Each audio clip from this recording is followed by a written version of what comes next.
할렐루야. 오늘도 주 앞에 전심으로 예배하는 우리 성도님들의 삶에 주님의 은혜와 사랑이 가득하시기를 축복합니다. 여러분, 일상 속에서 느끼는 감사는 참 소소한 것들로부터 느낄 때가 참 많이 있잖아요. 그래서 그 소소한 감사가 쌓일 때마다 우리는 하나님께 감사하게 되고 그것이 또한 간증이 되기도 합니다. 저는 어제 간증할 일이 하나 생겼어요. 뭐였냐면 금요일 저녁 때 아주 저녁을 맛있게 먹었습니다. 생선을 오랜만에 구워 먹었어요. 집안에 아주 냄새가 진동을 했지요.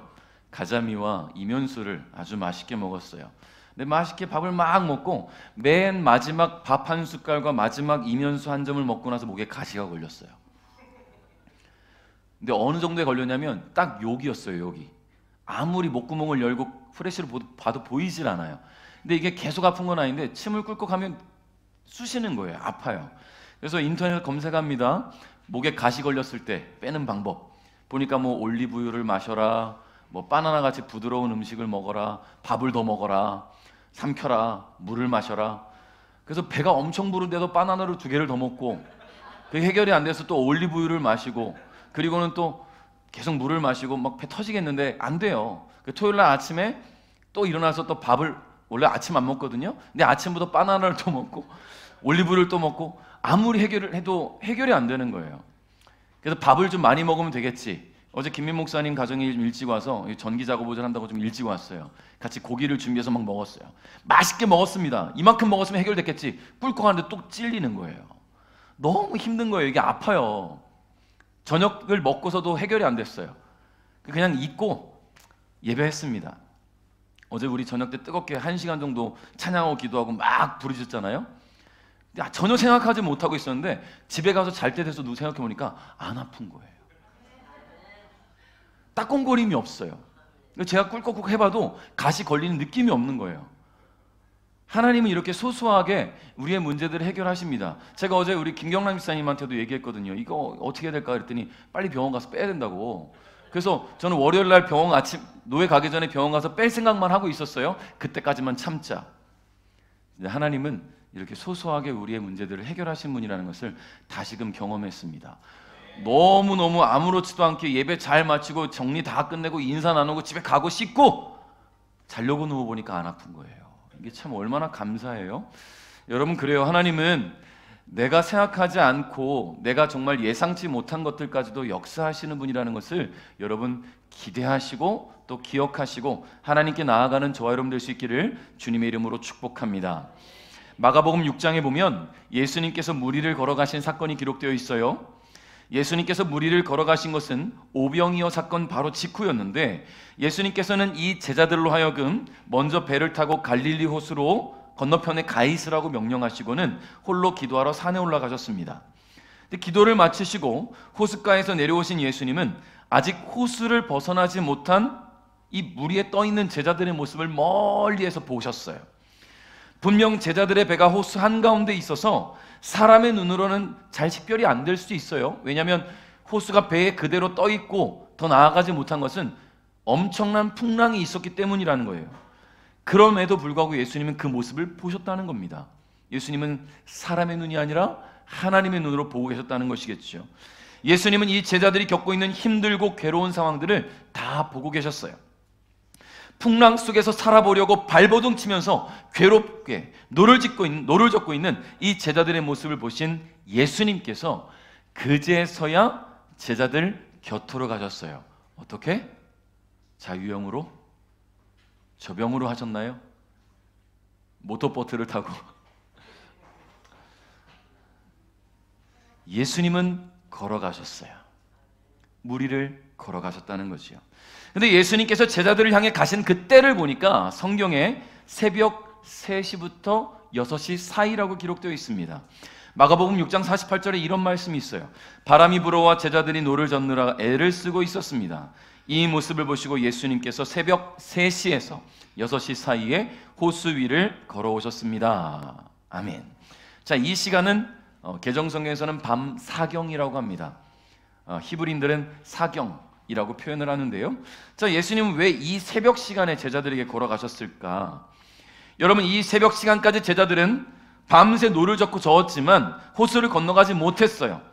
여러분 생각해 보십시오. 예수님의 제자들 가운데 평생 업으로 살아온 제자들이 있었습니다. 그 갈릴리 호수는 그들의 나와바리예요. 쉽게 말해서 그들이 먹고 사는 문제를 해결했던 그 곳입니다. 그런데도 불구하고 방법을 찾지 못하는 거예요. 나아가지 못하는 거예요. 그리고 이 시간은요 동트기 직전의 시간이지요.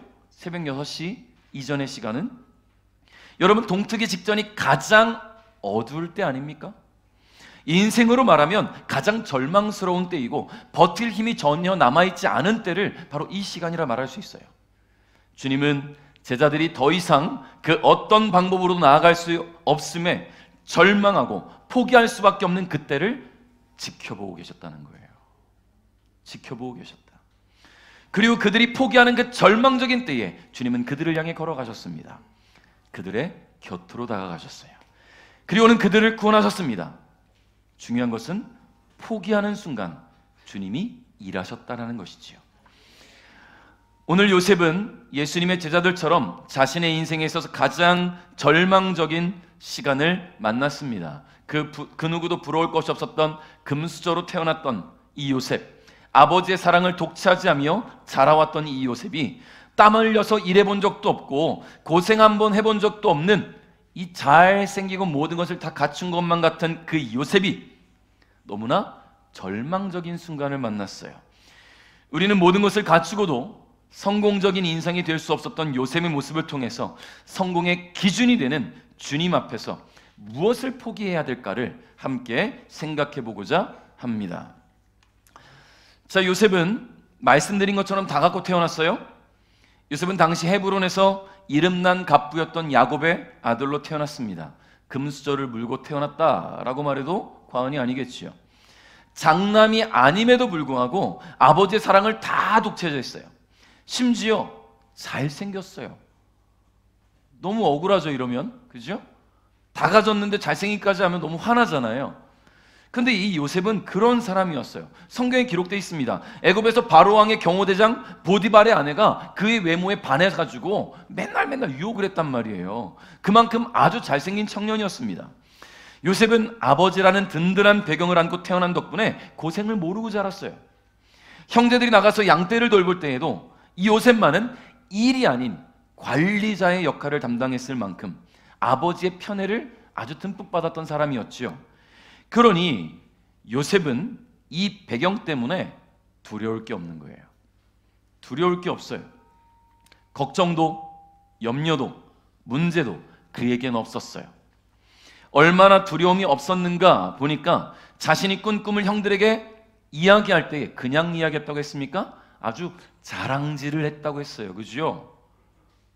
그 성경에 히브리어로 빠진 단어가 하나 있다고 그랬습니다. 번역할 때 외힌내라는 단어가 빠졌다고 그랬어요. 이게 뭐라고 했습니까? 감탄사라고 했잖아요. 보통 우리가 어떻게 표현해요? 형님들 내 말 좀 들어 이런 자랑질을 해왔던 동생 요셉이에요. 형들이 들으면서 화가 나면 쥐어 박을 수도 있는데 두려움이 없는 거예요. 왜요? 아버지가 요셉의 편이에요. 이 든든한 뒷배경을 갖고 있으니까 뒤탈이라고는 전혀 생각하지 않았습니다.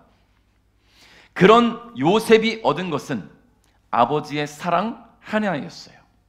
형들의 사랑 다 못 받았죠.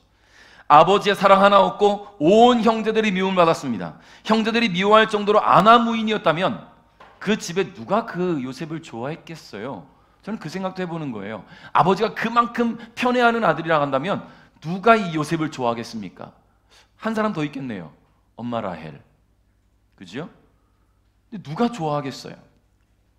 그런 요셉이 형들에 의해 나락으로 떨어집니다. 형들에 의해 죽임을 당할 뻔하였고 형들에 의해 비어있는 웅덩이에 빠져서 살려달라고 목이 쉬어라 외쳤고 이제 힘이 다 빠진 상태로 형들에 의해 미디안 상인들에게 팔려가게 되었어요. 오늘 본문 1절은 요셉이 처하게 된 현재 상황을 아주 적나라하게 표현하고 있습니다. 우리 1절을 모두 함께 읽어보겠습니다. 시작.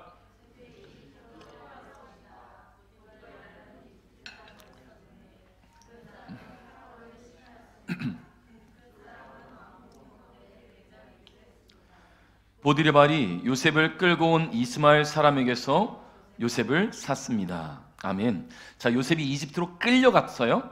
끌려갔다는 말이 무슨 말입니까? 정상적인 방법으로 갔다는 게 아니에요. 자기 의지로 갔다는 것이 아니라는 겁니다. 도망칠까 무서워서 포박되었겠죠. 묶여가지고 질질 끌려가고, 만약에 이 미디안 상인들이 낙타를 타고 이동하고 있었다면 그 낙타에 밧줄이 매인 상태로 끌려가다가 넘어지는 또 질질 끌려가기도 하고, 그렇게 갔다는 것을 의미합니다. 자신이 계획했던 일이 아니에요. 요셉은 애굽이라는 곳은 상상도 해본 적이 없는 아이입니다. 아버지 품을 떠날 거라는 생각도 해본 적도 없는 아이였어요. 그저 자신을 끌고 가는 사람들에 의해 처절하고 비천한 모습으로 이끌려가고 있는 그런 요셉의 모습이에요. 자, 그리고 그렇게 이집트로 끌려간 요셉을 바로 왕의 경호대장 보디발이 샀다라고 성경은 기록하고 있네요. 요셉을 보디발이 샀다라는 것은요, 지금 요셉의 위치는 사람이 아니라는 거예요. 사람으로서 존중받지 못하는 형편에 처해 있다라는 이야기겠죠. 시장에서 사고 파는 짐승처럼 요셉은 판매자와 구매자 사이에서 돈에 의해 오가는 노예가 된 것입니다. 얼마 전까지만 해도 수많은 종을 거느리고 있던 부잣집 도련님이었는데 지금은 돈에 사고 팔리는 노예가 된 거예요. 그런데 이 과정이 단 한 절에 다 기록되어 있어요. 1절 한 절에. 여러분, 지금 무슨 말이냐면 요셉은 포기했다라는 거예요. 자신이 가지고 있던 배경을 다 포기했다라는 거예요. 자신의 든든한 배경이 되었던 아버지에 대한 생각을 다 포기했어요. 요셉은 지금 자신이 처한 상황을 받아들였다는 이야기입니다. 도망치려 하지 않았어요. 억울하다고 소리치지도 않았어요. 여러분, 제가 왜 요셉이 다 포기했다라고 생각할 수밖에 없는 이유가 있습니다. 제가 묵상해 보니까요, 만일 요셉이 이 집 미디안 상인들이 자신을 샀단 말이죠. 되팔려고 할 거란 말이에요. 노예 시장에다가. 그러면 요셉이 포기하지 않았다면 딜할 수 있어요. 우리 아버지가 헤브론에서 가장 갑부예요. 당신이 애굽에서 나를 얼마에 팔지 모르겠지만 우리 아버지는 그거에 5배, 10배도 줄 수 있습니다. 딜 칠 수 있어요. 그렇지 않겠습니까? 만약에 의심이 된다면 근처에 가서 한 사람만 보내서 그 사실만 확인해 봐도 알 수 있는 내용 아니겠어요? 근데 요셉은 그러지 않았어요. 포기했어요. 상황을 받아들인 거예요. 성도 여러분, 그 사람의 배경은 그 사람을 지켜줄 수 없습니다. 배경이 언제까지나 그 사람의 곁에 머물지 않아요. 여러분, 만약에 여러분이 정글을 갔다고 생각해 보십시오. 뭐 갈 일 없겠지만 한번 생각만 해보자고요. 아마존, 가끔 TV에서 보잖아요. 아마존 정글을 혼자 나도 모르게 막 떨어져서 길을 헤매다가 아마존 정글의 원주민을 만났다. 근데 여러분들이 다 금수저고 엄청난 재산을 갖고 있는 사람이라고 해도 거기서 내가 누군지 알아? 상대방이 알아듣겠습니까? 그 원주민들이 내가 하는 한국말을 알아듣겠어요? 혹시라도 알아듣는다고 해도 무슨 상관입니까? 이 사람들하고 지금. 그 배경은 나를 지켜주지 못해요. 그러므로 우리는 때로는 포기할 줄 아는 결단이 필요합니다. 내가 가진 배경을 포기할 줄 알아야 돼요. 포기해야 내가 의지할 분이 누구인지 명확해지기 시작하는 거예요. 오직 여호와 하나님만이 내가 의지할 구원자이심을 확신하게 된다는 것을 여러분 기억하시기 바랍니다. 자, 두 번째로 자신감을 포기해야 돼요. 여러분, 인생을 살아감에 있어서 자신감은 매우 중요하지요. 자신감이 없는 사람은 무엇을 도전할 용기를 갖지 못하고 자신감이 없는 사람은 해낼 수 있다는 의지 또한 갖지 못합니다. 그렇기 때문에 우리 삶에서 자신감은 매우 중요한 요소가 되는데 왜 자신감을 포기해야 될까? 하나님 없는 자의 자신감은 독이 된다는 거예요. 전능자의 도움 없이도 나는 무엇이든지 할 수 있다는 자신감 때문에 내가 만나는 어려움을 내 스스로 해결하려고 하죠. 내가 문제를 만나도 내가 할 수 있다는 생각 때문에 하나님을 찾지 않아요. 그러다가 더 큰 문제를 만나게 되고 해결할 수 없게 되었을 때 그제서야 하나님 앞에 머리 조아립니다. 그게 이스라엘 백성들의 모습들이었잖아요. 사람에게서 방법을 찾으려 하고 눈앞에 보이는 물질적인 것에서 해결하려 합니다. 하나님이 일하실 기회조차 주지 않아요. 내가 자신감이 있으니까. 하나님이 일할 기회를 주지 않는 거예요. 요셉은요, 자신감이 충만했던 사람이에요. 그럴 수밖에 없었죠. 17살의 나이에, 그 어린 나이에 아버지가 관리자로 세웠단 말이에요. 형들을 관리하라고 했어요. 형들만 관리합니까? 형들과 함께 일하는 모든 종들까지 다 관리하는 입장이에요. 모두가 짧은 소매 옷, 짧은 바지 옷을 입고 있을 때 혼자 긴 옷을 입고 있었어요. 소매가 일하지 않아요. 모든 것들을 그의 말 한마디로 움직일 수 있는 위치에 있었단 말이에요. 그러니 요셉은 자신감이 충만하죠. 내 한마디면 다 되니까. 안 들어? 아버지에게 이르면 돼요. 그럼 돼요. 그러니까 자신감이 충만해요. 그랬던 요셉이 지금은요, 철저하게 밑바닥 인생이 되었습니다. 그 편차가 너무 심해요. 부잣집 도련님에서 지금 서민도 아니고 노예가 되었다라는 거예요. 더 이상 자기 주권 없이 시키는 대로 살아갈 수밖에 없게 되었습니다. 지금 요셉이 노예로 가게 된 집이 바로왕의 경호대장 보디발의 집입니다. 이 집이 얼마나 큰 집이냐면요, 집 안에 왕의 죄수들을 가두는 감옥이 있을 만큼 큰 집이었어요. 그러니 이 집에 종이 얼마나 많았겠습니까? 한두 명 있을 게 아니에요.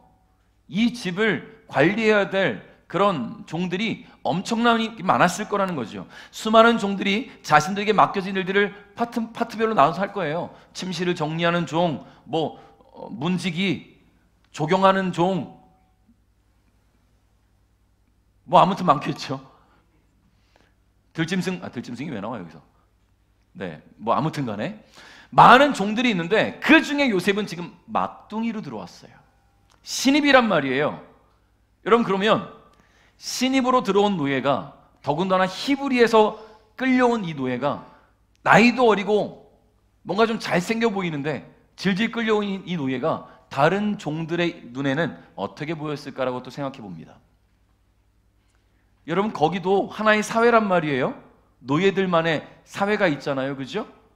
그럼 거기에서도 분명히 눈에 보이지 않는 계급이 있을 것이고 눈에 보이지 않는 왕따가 존재할 거라고 생각해요. 요셉은 처음에 굉장히 힘들었을 거라고 저는 분명히 생각합니다. 여러분, 그러니 이 요셉이 할 수 있는 것은 그저 시키는 것밖에 할 수 없었어요. 나는 아버지 집에서 관리자로 있었으니까 내가 이것도 알고 저것도 알고 저것도 아니까 난 시켜봤으니까 알 수 있지 않겠습니까? 그렇다고 해서 내가 이것도 해보고 저것도 해보고 저것도 해보고 할 수 없어요. 손대는 순간 다른 종들의 미움만 사게 됩니다. 얻어맞을 수도 있어요. 그러니까 요셉은 자신감을 포기할 수밖에 없지요. 자의식을 버리고 철저하게 낮아짐을 택할 수밖에 없었습니다. 그랬더니 이상한 일이 벌어지죠. 2절 말씀 읽겠습니다. 시작.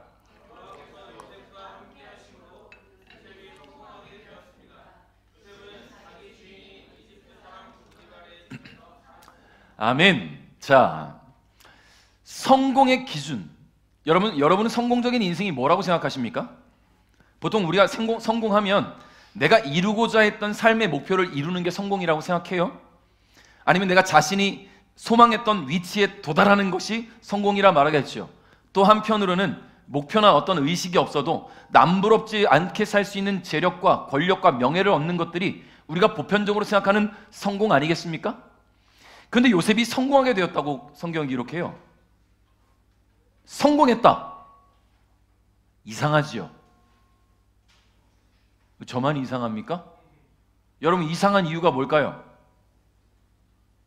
지금 요셉의 신분을 생각해보면 성공이란 단어가 안 어울려요. 요셉은 지금 노예란 말이에요. 노예. 보디발의 집에서 시키는 것만 하는 노예인데 도대체 뭘 성공했다는 건지 이해가 안 되는 거죠.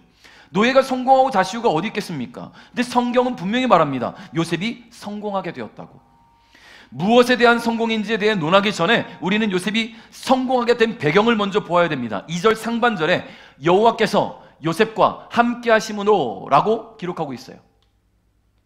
할렐루야. 여호와께서 요셉과 함께 하셨기 때문에 요셉이 성공했다라는 거예요. 요셉이 자신감을 포기했을 때 하나님이 그와 함께 하셨습니다. 그로 인해 요셉이 이뤄낸 첫 번째 성공은 다른 게 아니에요. 하나님과 동행이에요. 여러분, 하나님의 자녀에게 가장 큰 성공은요, 하나님과 함께하는 삶이라는 겁니다. 이게 성공적인 삶이라는 거예요. 하나님의 은혜를 듬뿍 받고 살아가야 될 하나님 백성이 하나님의 은혜가 떠나버렸다면, 하나님이 동행하시지 않는다면 그 사람의 인생을 성공했다라고 말할 수 없어요. 요셉은 그동안 아버지와 함께하는 삶을 살았습니다. 아버지가 없으면 아무것도 할 수 없는 철부지 소년이었지만 아버지 곁에 있었기 때문에 그는 실패, 절망, 낙심 같은 것들이 생각해 볼 겨를이 없었어요. 그러나 아버지 곁에 있으면서 하나 그에게 도움이 되었던 것이 하나 있었다면 그게 뭐냐면 하나님에 대한 알미 생겼다라는 거겠지요.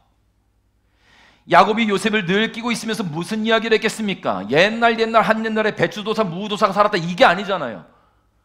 하나님이 너의 너의 아버지인 나를 어떻게 이끄셨는지에 대한 이야기를 쭉 이야기하지 않았겠어요? 여러분, 아버지들은 자신의 자녀들에게 하나님께서 내게 주셨던 역사들을 이야기합니다.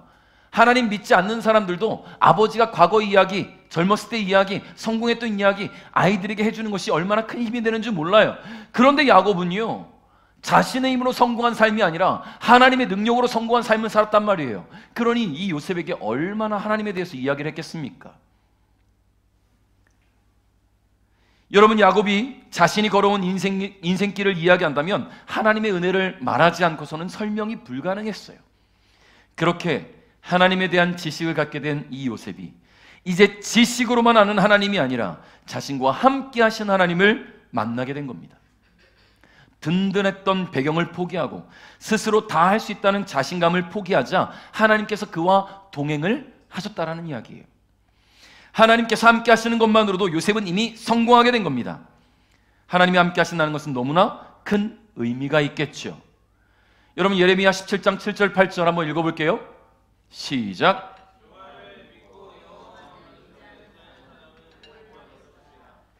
물가에 심은 나무 같아서 든든한 뿌리가 물가로 뻗어 있으니 날이 뜨거워도 두려울 것이 없고 그 잎사귀가 늘 푸르다. 비가 오지 않아도 걱정할 것이 없으며 언제나 열매를 맺는다. 아멘. 또 여기 우리는 또 복습을 한 번 더 해봐야 되겠죠. 복을 이야기할 거예요. 복.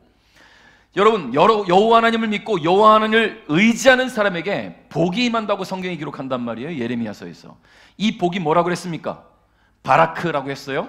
바라크, 하나님이 내려주시는 복을 말합니다. 어떤 사람에게 복을 주시는가 보니까 여호와를 믿고 여호와를 의지하는 사람에게 복을 주신대요. 믿고 의지하는 사람. 그러면 여호와를 믿고 의지하는 사람은 여호와 곁에 있는 사람입니까? 멀리 떠나 있는 사람입니까? 곁에 있는 사람이어야죠. 여러분, 아이들이 아빠를 의지한다면 아빠 곁에 있을 때 의지가 되는 거예요. 그렇지 않겠습니까? 멀리 떨어져 있으면서 아빠가 나를 보호해 줄 거란 믿음 어떻게 갖겠어요? 아버지가 곁에 있어야 지키고 안전하게 보호해 줄 거 아니겠어요? 그래야 의지가 되는 거 아니겠습니까? 여러분, 저도 참 철없었던 어렸을 때는요, 참 죄송합니다. 별짓 다 하고 놀았던 것 같아요.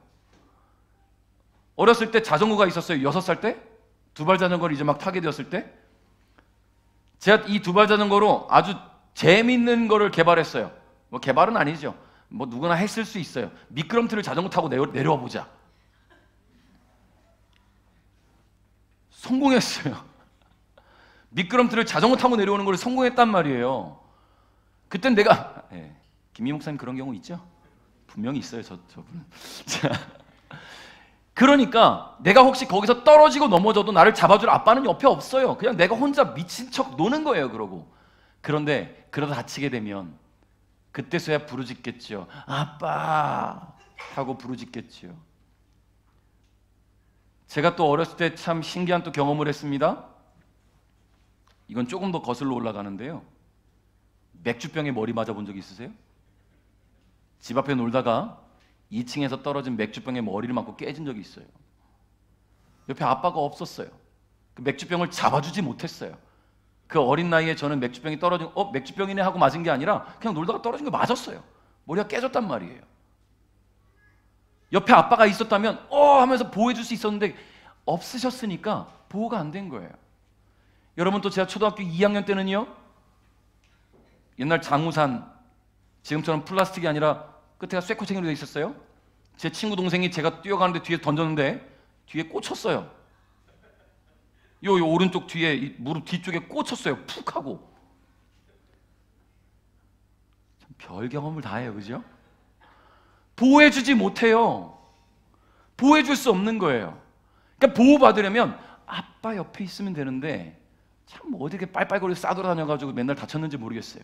여러분, 보호받으려면 곁에 있어야 된다는 것을 기억하십시오. 복이 임하려면 곁에 있어야 되는 거예요. 곁에 있을 때 주어지는 그 복이 우리는 행복이라는 겁니다. 히브리어로 아슈레라고 하는 거예요. 아슈레. 여러분, 그래서 우리는 하나님과 함께하는 자에게 그 행복이 임한다는 것을 잊지 않기를 바라요. 하나님이 함께 하실 때 그 복이 임해요.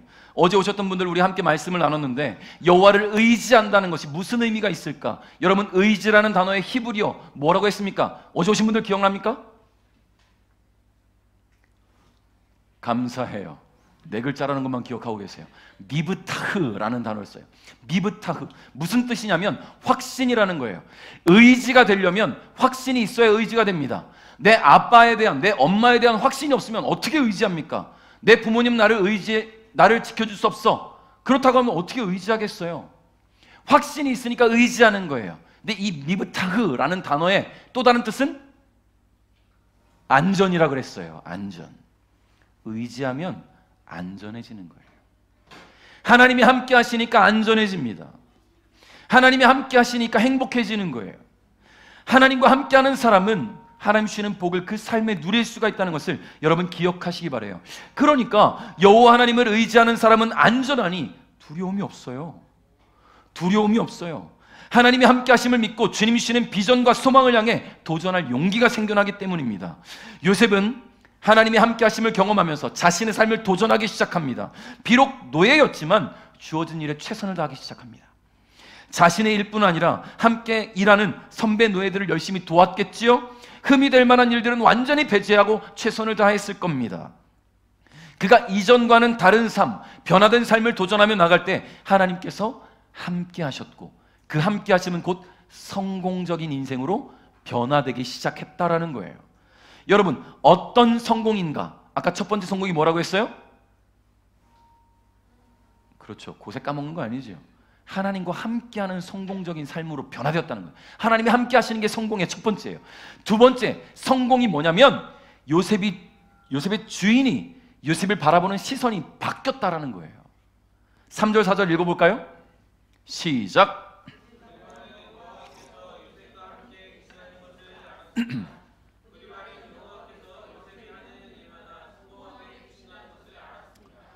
그래서 보디발은 요셉을 매우 좋아했습니다. 보디발은 요셉을 마음 놓고 믿을 수 있는 부하로 삼았습니다. 그는 요셉에게 집안일과 자기가 가진 모든 것을 맡겼습니다. 아멘. 자, 주인이 노예를 보는 시선이 바뀌어봐야 얼마나 바뀌겠는가 싶은데 요셉은 신임 노예로 들어와서는 곧 주인의 집의 모든 일들을 총괄하는 총괄 집사가 됐어요. 총괄 매니저. 주인의 집의 모든 일이라고 한다면요, 단순 노동만을 이야기하는 게 아니에요. 그 집의 업무 배치뿐만 아니라 그 집의 재무 관리까지 다 총괄하는 사람이 됐다는 거예요. 한낱 노예가, 어린 나이에 끌려온 막내 노예가 그 집의 모든 것을 총괄하는 사람이 되었어요.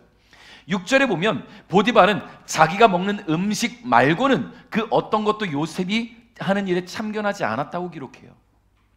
말 그대로 다 맡겼다는 말이에요. 재정을 어떻게 쓰는지, 종들에게 일을 어떻게 분배하는지 신경 쓰지 않고 있어요. 집의 물품과 식료품들을 어떻게 구입하고 있는지, 어떤 루트를 통해서 하고 있는지 아무것도 신경 쓰지 않고 다 맡겼다는 겁니다. 말도 안 되는 상황이지요. 한낱 노예에 불과한 소년에게 모든 것을 맡겼다니 말입니다. 그러나 이게 가능했던 것은 보디발이 한 가지 중요한 사실을 알게 되었다는 거예요. 그게 뭐냐면 요셉이 믿는 하나님이 요셉과 함께 하시는구나, 이것을 알게 됐다는 거예요. 근데 거기서 조금 더 나아갑니다. 아, 요셉이 믿는 하나님이 요셉과 함께 하시니 복이 임하는구나. 여러분, 다시 말해서 요셉이 보디발의 집에 있기 때문에 하나님께서 그 집에도 복을 주기 시작했다는 것을 보디발이 깨닫기 시작했다는 거예요. 이 말은 요셉이 그 집에 들어오기 전과 들어온 후가 확연하게 달라지기 시작했다. 의미가 되겠죠. 사랑하는 성도 여러분, 하나님이 함께 하시는 사람은 머문 자리도 아름답습니다. 이 말은 화장실에만 있는 말이 아니에요.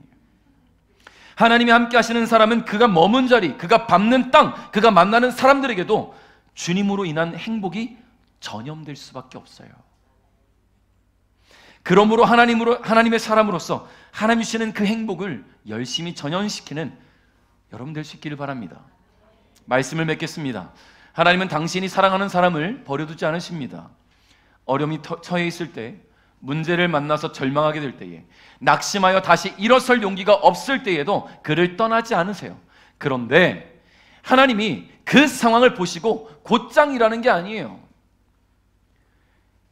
여러분, 갈릴리 호수에서 예수님의 제자들이 노를 젓고 있을 때 풍랑을 만났단 말이에요. 나아가지 못해요. 어찌할 바를 몰라요. 그렇게 밤새 보냈습니다. 주님은 그 모습을 멀리서 보고 계셨어요. 언제까지요? 그들이 힘 빠질 때까지, 포기할 때까지, 더 이상 자신의 힘으로 아무것도 할 수 없다는 것을 깨달을 때까지 주님은 기다리셨어요. 여러분, 자신감 있으십니까? 버리세요. 하나님의 능력으로 채워지는 자신감이 있어야지 내가 할 수 있다는 자신감 버리시기 바랍니다. 나의 배경 아무 소용없어요. 주님이 함께 하시지 않으면 그 배경 오늘 주님이 걷어가시면 어떻게 하겠습니까? 내가 다 할 수 있다는 생각과 자신감, 내가 의지해왔던 돈과 일과 관계를 향한 포기를 선언할 때 주님이 일하십니다. 주님은 모든 것을 포기하고 주님만을 의지할 때 그와 함께 하신다는 것을 기억하십시오. 그 시간이 바로 주님이 일하시는 시간이에요. 사랑하는 베드가족 여러분, 성공은 다른 데 있지 않아요. 하나님이 함께 하시는가, 하나님이 함께 하지 않으시는가, 이것이 성공의 기준이 됩니다. 그러므로 여러분, 포기하십시오. 여러분의 배경과 물질과 인간적인 자신감들, 그리고 여러분이 의지하는 사람에 대한 기대를 다 포기하시기 바랍니다. 오직 여호와 하나님만 의지하십시오. 여호와 하나님만 의지할 때 주님이 안전케 하실 줄 믿습니다. 그래서 오늘 요셉처럼 절망적이고 고통적인 삶을 만났음에도 여호와 하나님으로 인해 행복을 누리고 그렇게 주님 기뻐하시는 삶을 온전히 살아가게 되는 우리 베드가족 여러분 될 수 있기를 주님의 이름으로 축복합니다.